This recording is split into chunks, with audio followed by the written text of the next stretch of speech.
Okay ji, so welcome back to the channel. Today we will discuss the literary devices. We left the lecture at the same point last day. So I hope so you people will be in very good health, and today we will discuss the literary devices. तो दो literary devices यहाँ पर दी हुई हैं। अच्छा, literary devices के लिए दूसरा नाम होता है फिगर ऑफ स्पीच और तीसरा नाम होता है पोएटिक डिवाइसेस। तो फर्स्ट जो पोएटिक डिवाइस यहाँ पर उन्होंने दी हुई है ये है यूफेमिज्म्स।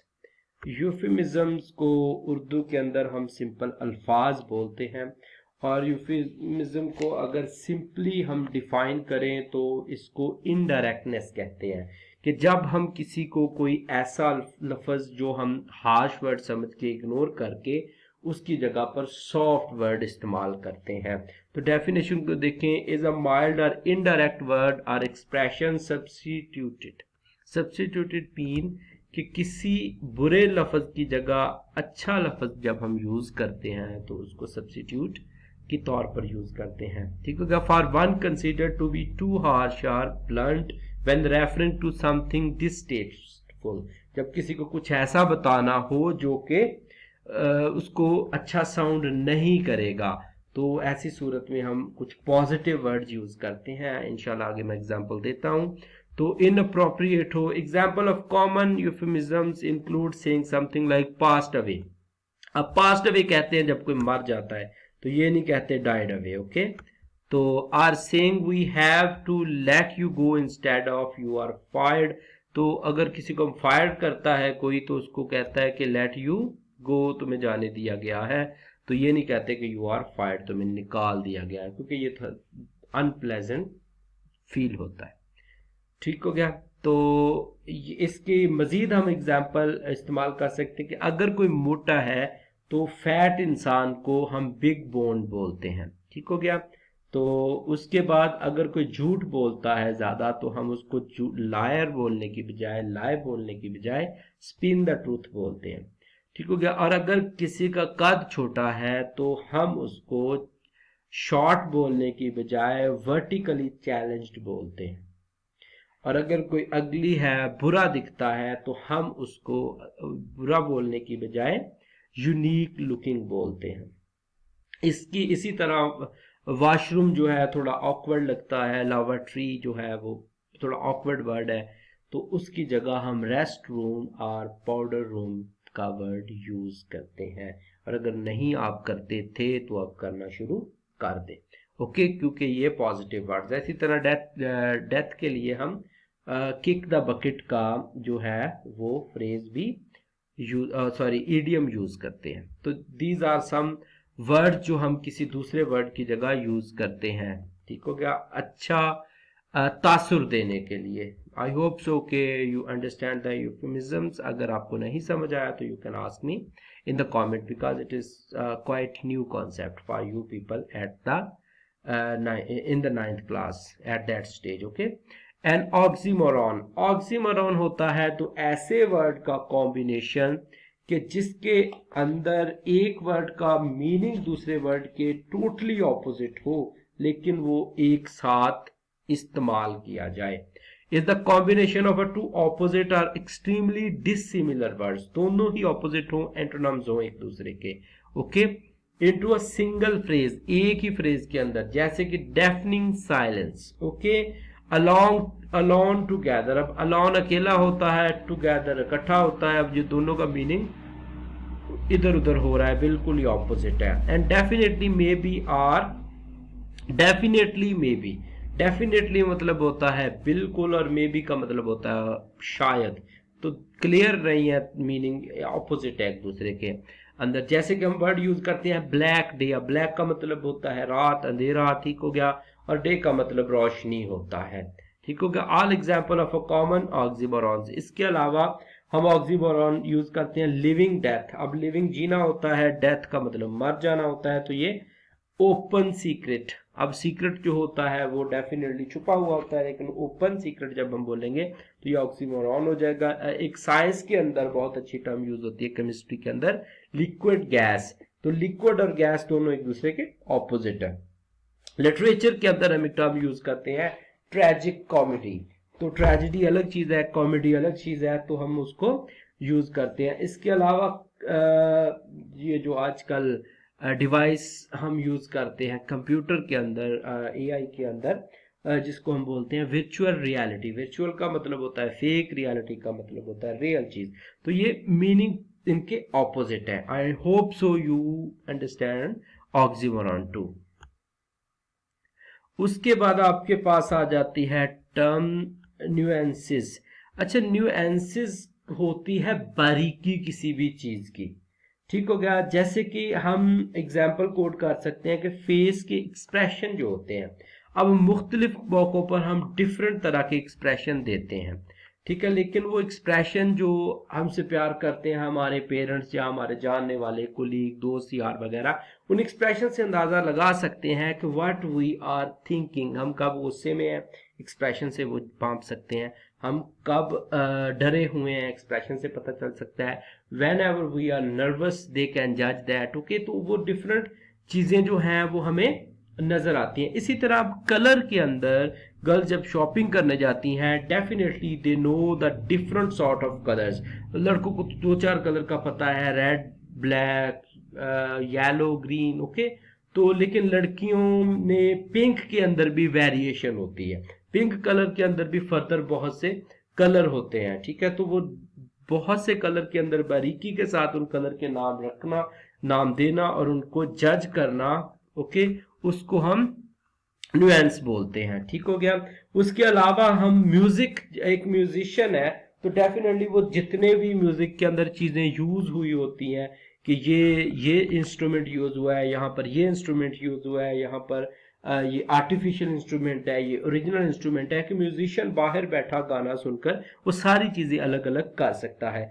इसी तरह इंग्लिश के अंदर न्यूएंसेस हम मीनिंग, सेम मीनिंग देने वाले वर्ड जो होते हैं उनको जज करने के लिए हम यूज करते हैं कि उनको, उनका मीनिंग तो सेम है लेकिन उनके अंदर बारीकी क्या है, उनके अंदर कॉम्प्लिकेशन क्या है, सेंसिबिलिटी क्या है, ठीक हो गया, कि किस तरह वो क्यों डिफरेंट मौकों पर यूज होते हैं। तो ये हम न्यूएंसेस के अंदर देखते हैं। तो अभी न्यूएंसेस के ये जो examine the following pairs of word with similar denotation, explain the nuances that make them different in meaning, use each word in a sentence to demonstrate their distinctions.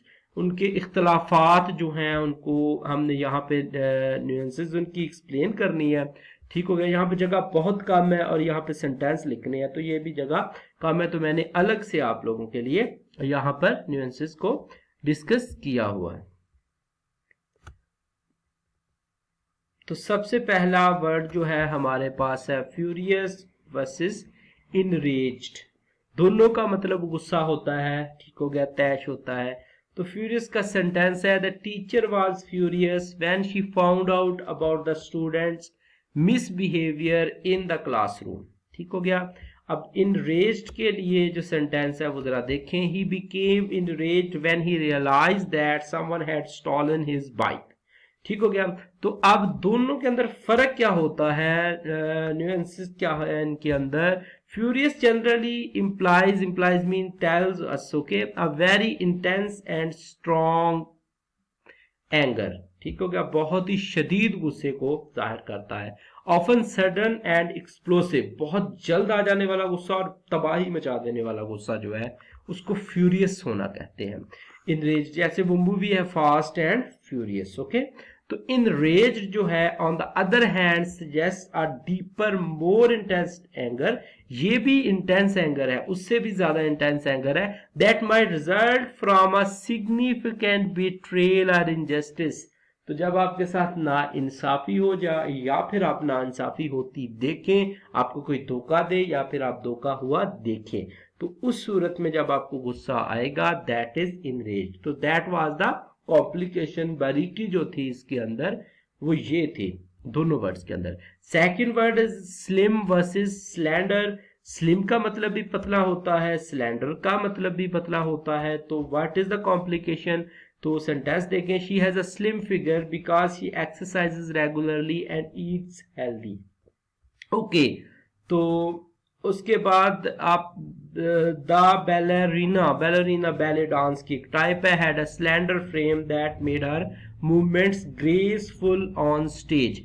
तो वो स्टेज पे जब परफॉर्मेंस करता है तो उसका स्लैंडर फिगर जो है, पतला फिगर जो है, वो उसकी मूवमेंट को इजी बनाता है, ग्रेसफुल बनाता है। अब दोनों में फर्क क्या है? Both words refer to being thin, okay, दोनों का मतलब पतला होना है, but slim is more commonly used and can describe both natural types and intentional weight loss.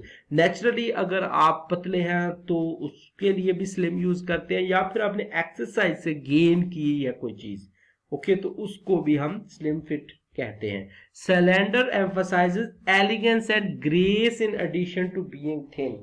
ठीक हो गया? तो आप पतले भी हैं और पतले होने के साथ साथ आप खूबसूरत भी लगते हैं उस पतले होने के साथ साथ, तो उसको हम सिलेंडर बोलते हैं।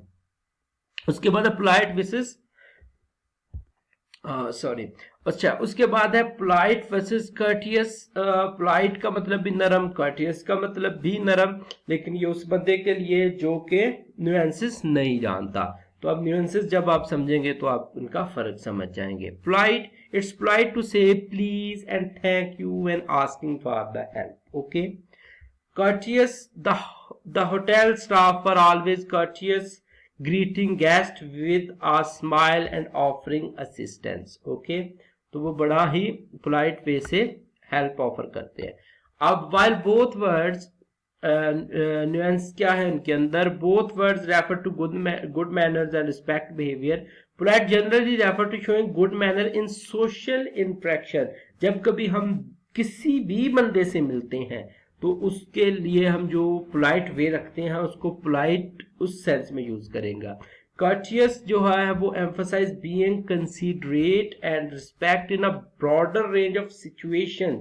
डिफरेंट सिचुएशंस के अंदर जब आप पोलाइट बिहेव करेंगे, जब आप बहुत ऑकवर्ड सिचुएशन में हो, तो including professional and formal setting. ठीक हो गया कि अपने बॉस के सामने अपने बिहेवियर को कैसा रखना है, तो उस सिचुएशन के लिए सेकंड वर्ड जो है इसको हम यूज करें। Sincere versus genuine. Sincere, she give a sincere apology for forgetting her friends birthday. His smile was genuine, reflecting his true happiness at seeing his family after long time. Sincere, अब ये दोनों meaning same है लेकिन इस्तेमाल इनका जरा देखें। Sincere refers to honesty and genuineness in one's feeling or intentions, especially when expressing emotions and making promises. तो उसको sincere कहते हैं कि जब आप किसी को कहते हैं मैं छोड़ूंगा नहीं आपको, तो आप उसको नहीं छोड़ते। ठीक हो गया? तो इसको sincere होना कहते हैं।